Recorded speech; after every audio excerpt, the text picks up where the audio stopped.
Yung ating pilapil po ay version po natin. Pinasarap ni Manong Chef Dar. Mapagpalang araw sa bawat isa.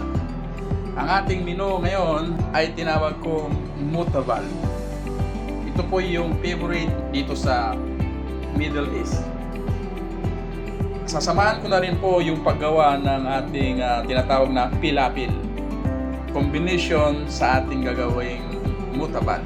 Ang ating sangkap ay eggplant, lemon, garlic, red onion, tahina. Dadagdag po ako na ingredients ng mayo, olive oil, garlic powder.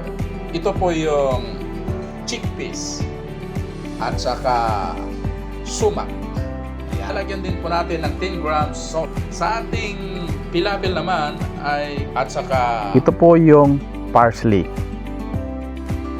garlic and red onion, garlic powder, and chickpeas and salt. So gagawa po tayo dalawang menu today. Recipe ni Manong Chef Dar. Sa ating paggawa ng mutabal, iihawin lang po yung ating talong or tinatawag na eggplant. Pagkatapos nating maihaw, imamas po natin siya.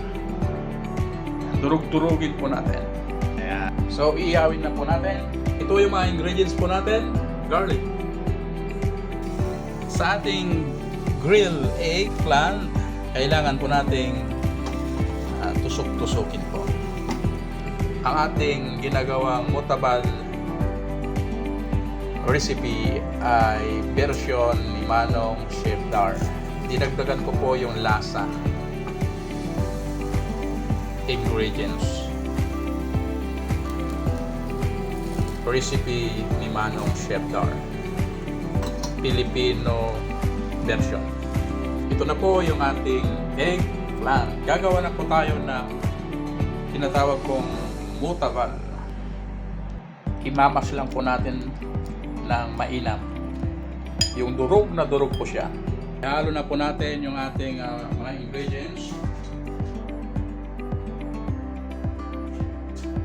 Ang ating ingredients sa mutabal,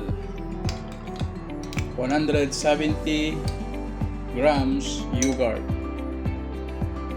tahina, 100 grams, garlic.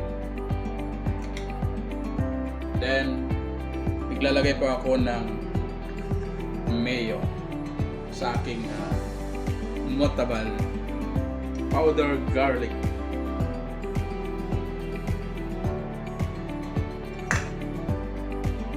olive oil,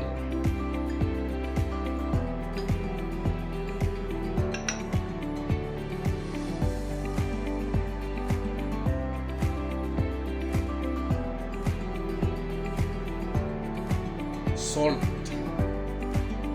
5 grams. I-mix lang po natin ang ating mutabal. Ito po ay napakasarap sa usawan. Mix lang po natin.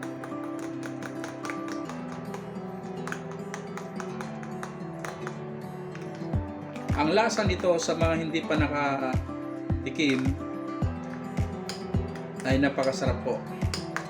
Halo-haluin lang po natin hanggang makuha po natin yung pinong-pino po siyang o na mix maigi. Iuhuli po natin itong lemon. Nasa 5 ml. Then i-mix po natin.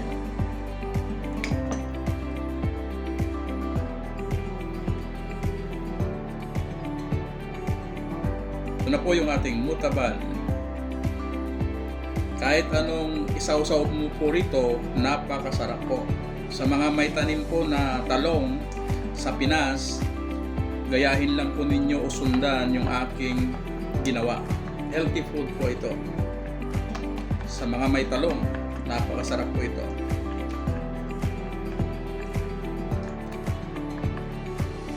Ito na po.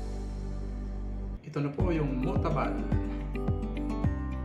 ni Manong Chef Dar.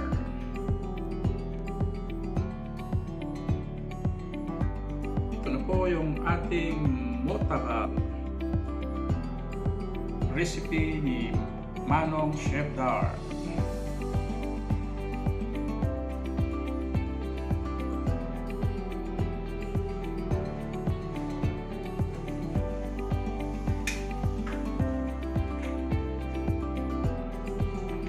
Ito po yung ating motabal. Version ni Manong Chef Dar. Pinasarap at dinagdagan ng ingredients. Ito po yung ating pilapil. Version ni Manong Chef Dar. Crunchy sa ibabaw. At ito po ay ating isasawsaw dun sa motabal. Ito yung favorite ng ibang lahi. Gumawa ako ng sarili nating version ni Manong Chef Dar. Ito po yung sausawan. All around po itong sausawan na ito. Made in eggplant. At ang sarap isawsaw po yung cucumber. Ganito pong pagkain po. Ganon din po itong carrots at mga iba pang pwedeng sausawan. Healthy na. Talagang malasa pa. Ito yung ating motabal. Maraming salamat sa inyong pag-follow, like, and share. God bless po. Subscribe, don't forget.